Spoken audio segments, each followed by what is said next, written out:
สวัสดีครับวันนี้อยู่กับเซิร์ฟเวอร์510ของเราไอดีที่มันทำเราเจ็บแสบมาก เมื่อห่างกระซุมจักรพรรดิเด็กไปเท่าไรก็ว่าลอยก็ไปกับว่าได้มาเปิดลูกเกี่ยวมาตอนใดจบตอนนั้นล่ะมาอยู่6 ลูกวันนี้อัศวินจักรกลได้เฮ็ดเดลฮอดพาร์ท2คนไปขอจบเน้นเร็วเน้นขอจบเร็วที่สุดนะไปกดข้ามเลยฟึบลูกเกี่ยวมา10 ใบแรกเลยชุ ลูกแก้วเนาะลูกแก้วจงมาลูกแก้วฟึบลูกแก้วฟึบลูกแก้ว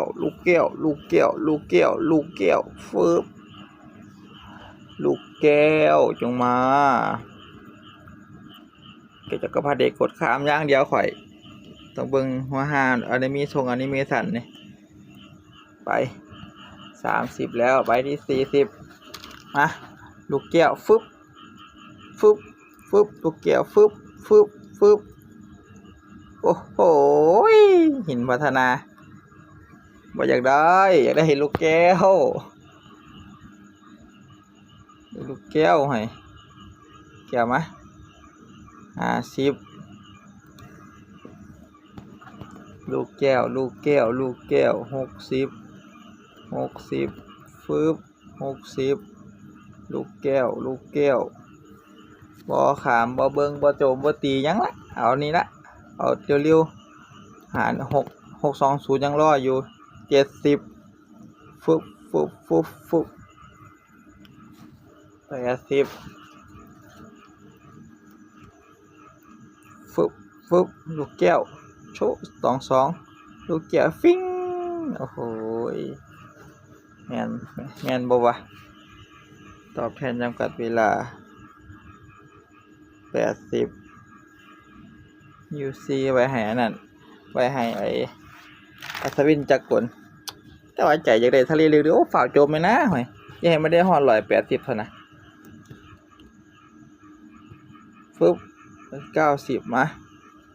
90ลูกแก้ว100ลูกแก้วฟึบ100นี่ล่ะลูกแก้วแว้งโอ้ยฉันยังต้องการเล่นพิเศษอยู่ขอตัวกลับก่อนได้ไหมได้เอาลูกแก้วมานำลูกแก้วมาก่อนลูกแก้วฟึบโอ้โห100 110โช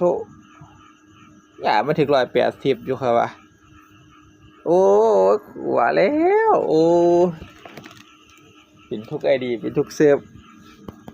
ซุ่มอะไรก็เป็นยังสี่แหละมาตอน170ได้บ่นี่ลูกแก้วบ่นี่เบิ่งเด้อโอ้ยเอาไปบ่ลุ้นละบ่ต้องมาด้วยลูกแก้วหั่นผู้เจ้าแล้วก็การันตีร่มเสียขนาดมันสมควรที่สิมาเด้บางอย่างนี่ไปจบ180ก็สิเหลืออยู่120ไปอย่างเดียวไม่ต้องลำไรมันควรสิเป็นลูกแก้วบ่รอดแล้วลูกแก้วจักรพรรดิเด็กแล้วบางอย่างนี่ไป550แล้ว60บ่ยังละ70มาฟึบเป็นได180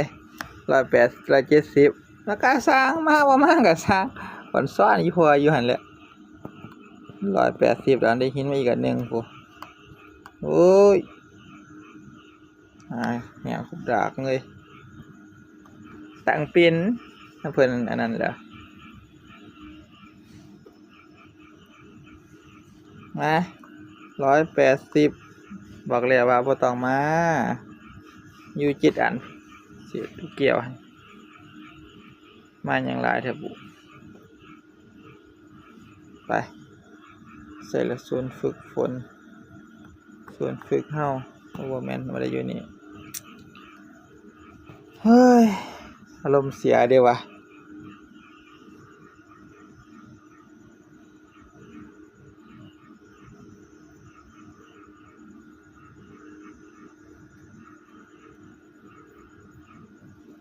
ปลุกตื่นกันแล้วก็สิเฮ็ดได้เนาะกับพลาสติกต้องลงรูปภาพปลุกตื่นเอ้ยสอนหัวหาทำได้10 ใบหนึ่งเอาลูกเกี่ยวเพื่อเอาหินพัฒนาผลมาไว้10 ใบไอ้หินพัฒนาหนึ่งอันนี้เขามีแล้วไปทีโฟออกทีโฟเลือกแล้วก็จักรพรรดิเด็กฟึบตูม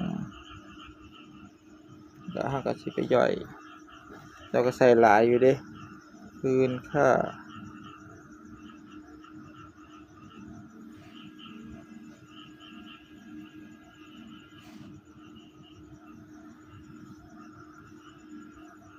อาวุธ3 ดาวตูมเข้าไป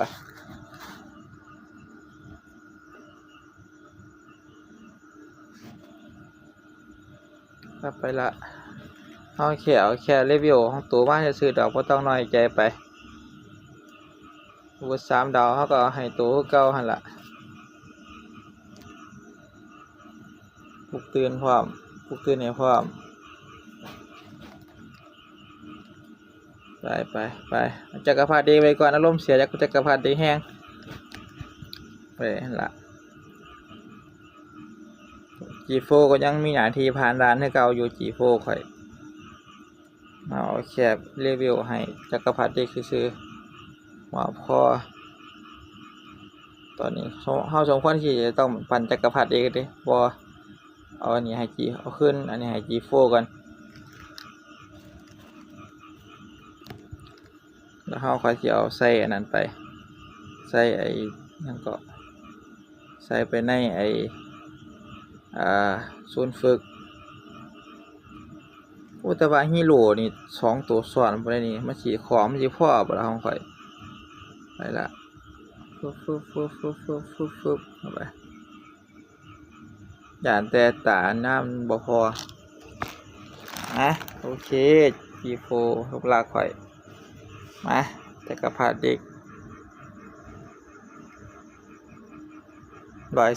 135 เศษก็ว่าเอาไปเอาได้ใส่เนี่ยเอาโคตรซะ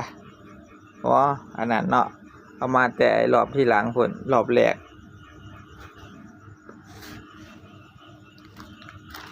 แล้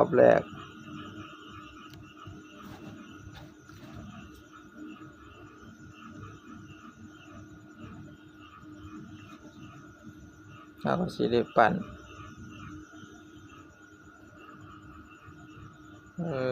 เปิดทักษะ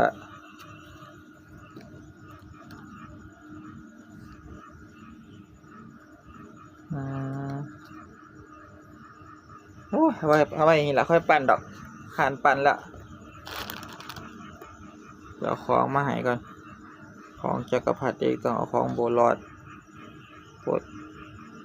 โบรอดบริใส่ละปลดเอามาให้ปึ๊บสวมใส่ปึ๊บโอเคโบรอดเราก็ต้องใส่เป็น HP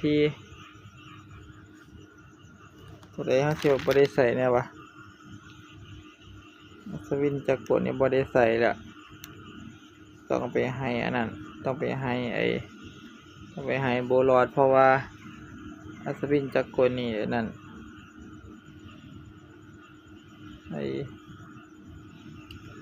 ไว้กัน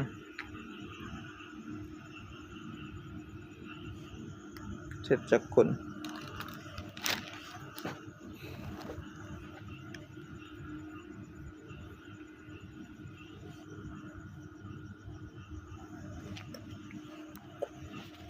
โอเคสิประมาณนี้ทีมข่อยจักรพรรดิเด็กไปอัพคอให้จักรพรรดิเด็กวันนี้อัพคอให้เขาหน่อย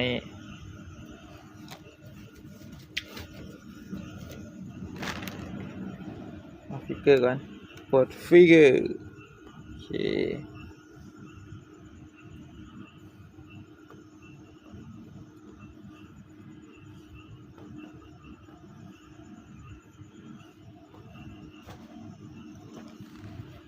ไม่ใช่ละข้อ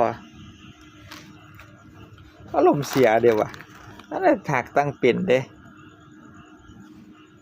เกมเปลี่ยนกระพาเด็กมา17 อันหอบิวได้เจ้าว่า8 วิว8นะอันนี้23นะอาจจะวิวเก่านะได้วิว8เว้ยเกือบต้องผ่านวิวเก่าอันนี้บ่ฮ้อนเนี่ยอันนี้ใส่หลายมาวิว6ตัว7ก็ยังดีเด้วิว6นี่ก็สิวิว6ทรัพยากรนี่มันเปลืองไงเด้วิว6นี่แล้ว40นึง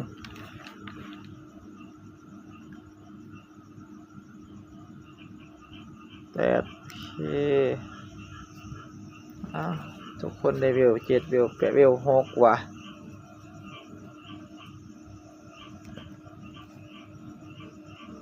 ปึ๊บคูมเข้าไปวิว1วิว2วิว3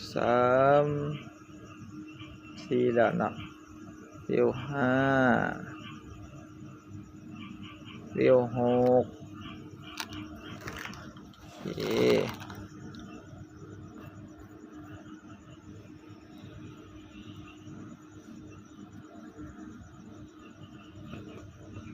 วิว6คอจักรพรรดิเด็กวิว6เฮาก็สิเอาให้ซุยริ้วนี่เฮาก็สิเป็นอันนั้นแหละซุยริ้วนี่สมควรสิย่อยให้พี่ดำเลยเด้แต่ว่าบ่มีตัวดาเมจตอนนี้โชว์เข้าไปสิเป็นประมาณนี้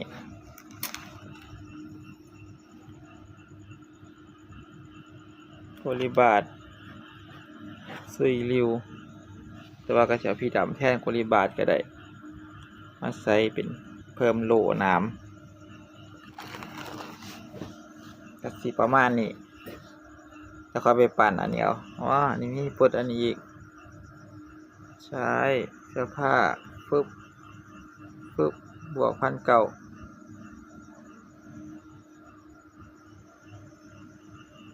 ยืนยันบวกอีก19,000บวกอีก50,000คอดตุ่มบ่โอเคใช้งานแล้วไปเฮาปั่นจักรพรรดิเด็กวันนี้จัก15 นาทีจัก2 นาทีก็พอเด้ออย่าลืมว่ามันวิวอันนั้นพุ่นถึงวิวอันนั้นเลยวิว122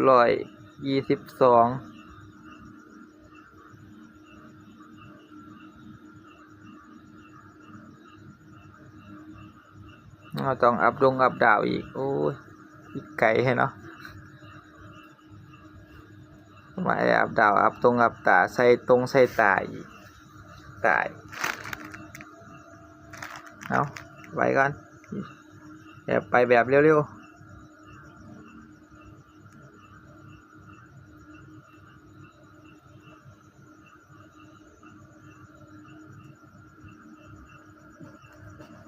อีก2 นาทีอันนี้เขาก็สิได้เพิ่มได้แล้ว70มันก็สิกดเพิ่มวิวได้แล้วโชว์เข้าไป1 2 3 4 5โชว์เข้าไป1 2 3 4 5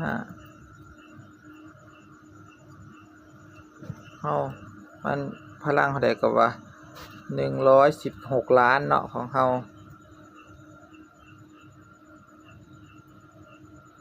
อดใส่น้อเหรอลงมานี่เนาะจักรพรรดิเด็กนี่เนาะโอ้บทันเลย103 ล้าน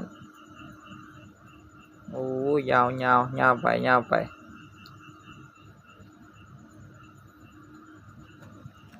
ปลุกเตือนแล้วก็จะเฮ็ดขึ้นแล้ว4 ดาวโอ้ปลุกเตือนก็สิ4 ดาวม่วงพอได้อยู่แต่ว่ามันก็บ่มีทรัพยากรตอน12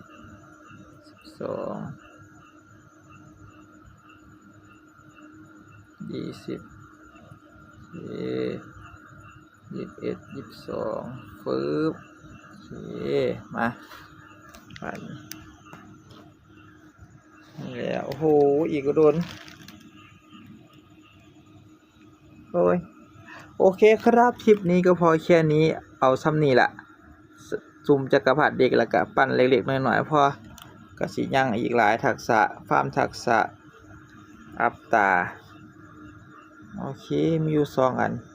โอเคอยู่พูดถึงก็ดิ30 กว่าอันเพราะว่าไว้แต่ปูทักษะเพิ่น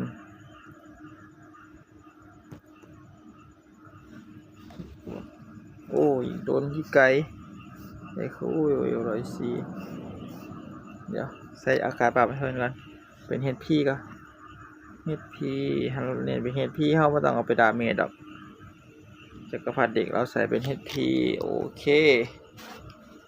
ของสิประมาณนี้โอเคครับคลิปนี้ก็พอแค่นี้ไปแล้วครับ